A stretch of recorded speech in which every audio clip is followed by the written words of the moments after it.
नमस्कार दोस्तों, स्वागत है आपका हमारे चैनल बिहारी नॉनस्टॉप न्यूज में। तो चलिए बिहार की 10 प्रमुख बड़ी खबरों को जानते हैं। तो खबरों की ओर आगे बढ़ने से पहले अगर आप चैनल में नए हैं तो चैनल को सब्सक्राइब करना ना भूलें, और अगर आपके जिले में कोई भी समस्या है तो नीचे कमेंट बॉक्स में हमें जरूर बताएं।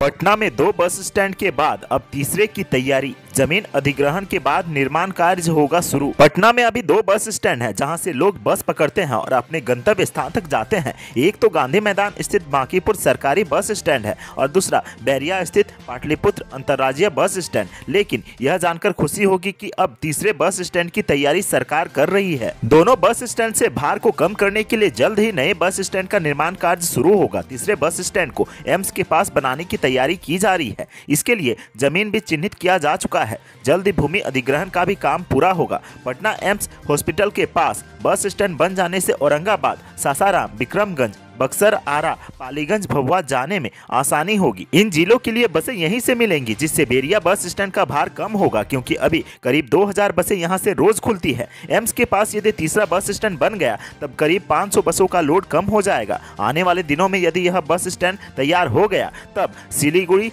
जयपुर, सूरत, अहमदाबाद, दिल्ली, वाराणसी, कोलकाता, गोरखपुर, लखनऊ आदि शहरों के लिए भी यहीं से बसें खुलेंगी।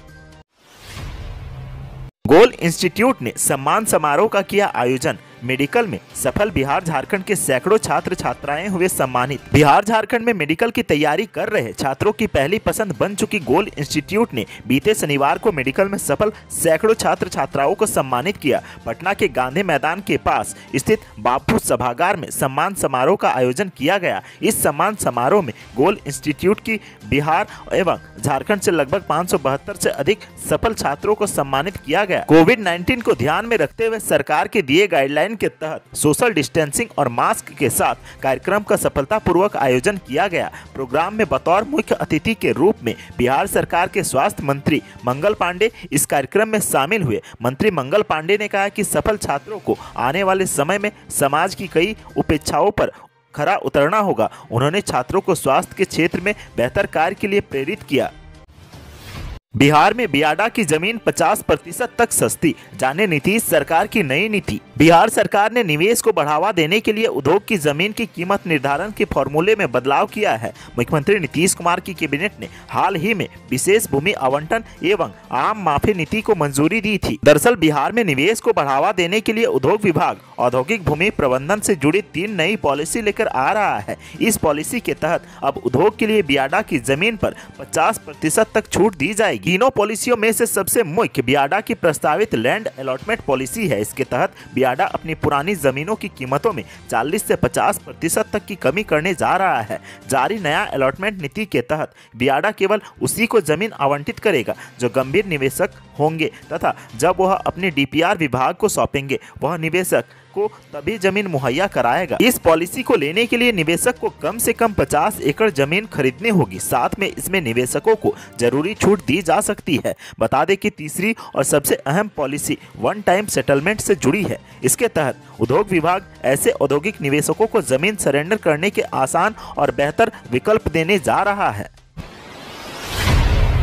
बिहार के 3.5 लाख शिक्षकों का ऐसे बढ़ेगा वेतन। शिक्षा विभाग का डिटेल गाइडलाइन जानिए। बिहार में 3.5 लाख नियोजित शिक्षकों के वेतन वृद्धि को लेकर नीतीश सरकार ने पहले ही संकल्प जारी कर दिया था, और अब जब शिक्षा विभाग ने वेतन वृद्धि से जुड़ी डिटेल गाइडलाइन भी जारी कर दी है, तो आपको बता दें कि पंचायती राज संस्थानों और नगर निकाय संस्थानों के तहत कार्यरत शिक्षकों और पुस्तकालयाध्यक्षों की वेतन में 15% की वृद्धि करने के प्रस्ताव पर राज्य कैबिनेट की मंजूरी मिलने के बाद शिक्षा विभाग ने इससे जुड़ा संकल्प जारी किया है।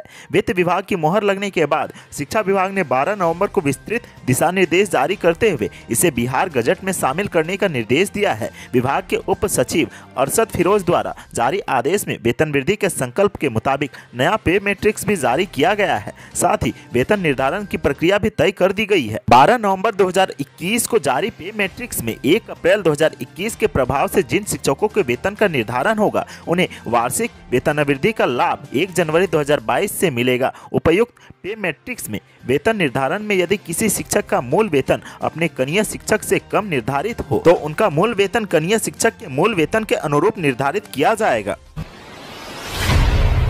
राष्ट्रपति रामनाथ कोविंद ने 62 खिलाड़ियों को किया सम्मानित। नीरज, मिताली, रवि दहिया को मिला खेल रत्न अवार्ड। राष्ट्रपति रामनाथ कोविंद ने खेल जगत में बेहतर प्रदर्शन करने वाले 62 खिलाड़ियों को सम्मानित किया। बैडमिंटन खिलाड़ी कृष्णा नागर की मां का देहांत हो जाने की वजह से वे शामिल नहीं हो सके। वहीं महिला क्रिकेट खिलाड़ी मिताली राज और नीरज चोपड़ा को भी सम्मानित किया गया, जहां नीरज चोपड़ा को राष्ट्रपति रामनाथ कोविंद ने मेजर ध्यानचंद खेल रत्न से सम्मानित किया। यह पुरस्कार राष्ट्रपति भवन में राष्ट्रपति रामनाथ कोविंद ने दिया। यह पुरस्कार हर साल खेल के क्षेत्र में बेहतरीन योगदान देने वालों को अलग अलग श्रेणी में दिए जाते हैं। वैसे तो इन पुरस्कारों का ऐलान खेल दिवस यानी कि हॉकी के जादूगर कहे जाने वाले मेजर ध्यानचंद के जन्मदिन के दिन 29 अगस्त को दिया जाता है, लेकिन इस बार ओलंपिक और पैरालंपिक खेलों के कारण इन पुरस्कारों के ऐलान में देरी हुई है।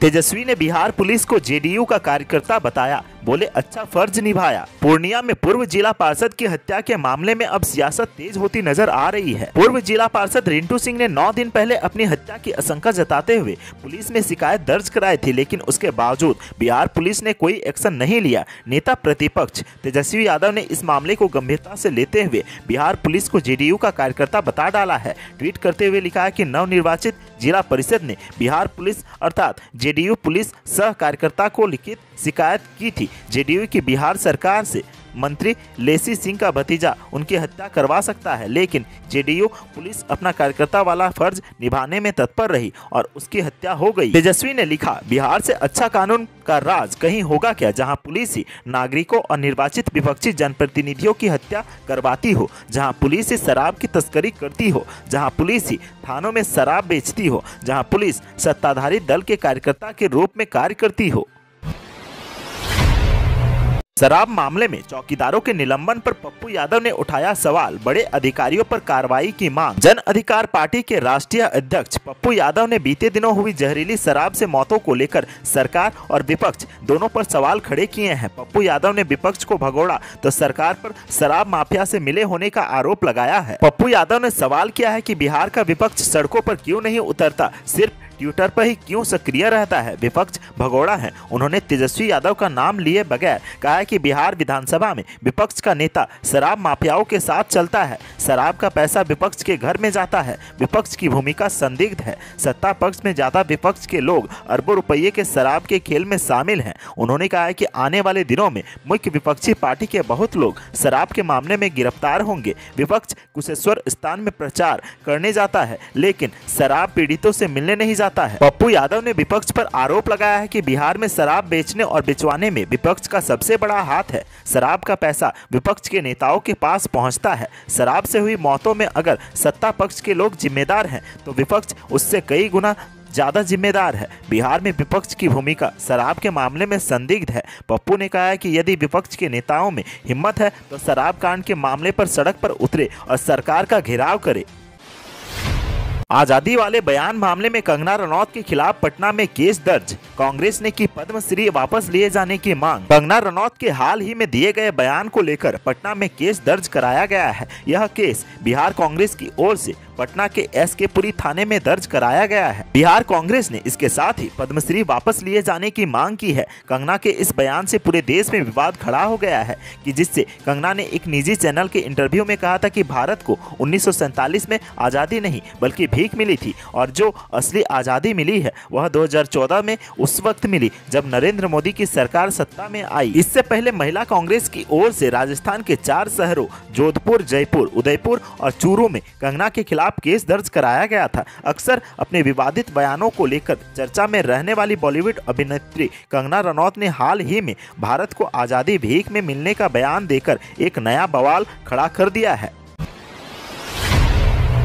पटना के सबसे व्यस्त रूट पर जाम से मिलेगी मुक्ति। अशोक राजपथ पर शुरू होगा डबल डेकर एलिवेटेड रोड का निर्माण। पटना की सबसे अधिक व्यस्त सड़कों में से एक अशोक राजपथ पर डबल डेकर एलिवेटेड रोड का निर्माण कार्य दिसंबर में शुरू हो जाएगा। शहरवासियों को इस सड़क के निर्माण हो जाने के बाद तंग ट्रैफिक से छुटकारा मिल जाएगा। डबल डेकर एलिवेटेड रोड निर्माण के लिए मिट्टी जाँच का कार्य पूरा कर लिया गया है, जिसके बाद अब पाइलिंग का काम किया जा रहा है। मीडिया रिपोर्ट के अनुसार पुल निर्माण निगम के अधिकारियों की माने तो दिसंबर से निर्माण कार्य की शुरुआत हो जाएगी। इस दौरान अशोक राजपथ के ट्रैफिक को वन वे किए जाने की बात भी सामने आ रही है। जिला प्रशासन और पुलिस प्रशासन इस व्यस्त सड़क पर ट्रैफिक को वन वे करने के लिए अपनी तैयारी करेंगे। ट्रैफिक व्यवस्था के लिए महिला और पुरुष जवानों की तैनाती होगी।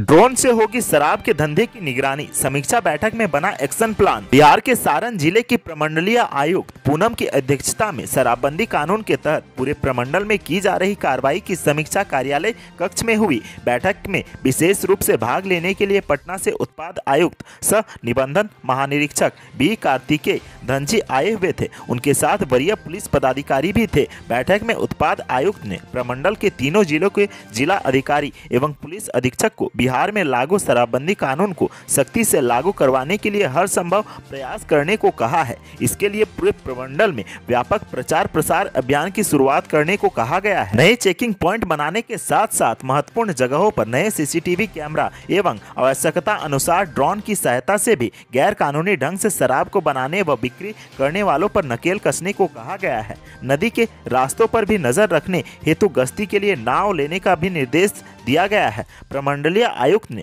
बैठक को संबोधित करते हुए कहा कि किसी भी कीमत पर शराब के अवैध कारोबार में लगे अराजक तत्वों को बख्शा नहीं जाएगा। दोषियों को फास्ट ट्रैक कोर्ट के जरिए सख्त से सख्त सजा दिलाई जाएगी। तो आज के सुर्खियों में बस इतना ही। बिहार से जुड़ी खबरों के लिए सब्सक्राइब करें हमारे चैनल को और साथ ही साथ अपने दोस्तों और रिश्तेदारों में शेयर करना ना भूलें। धन्यवाद।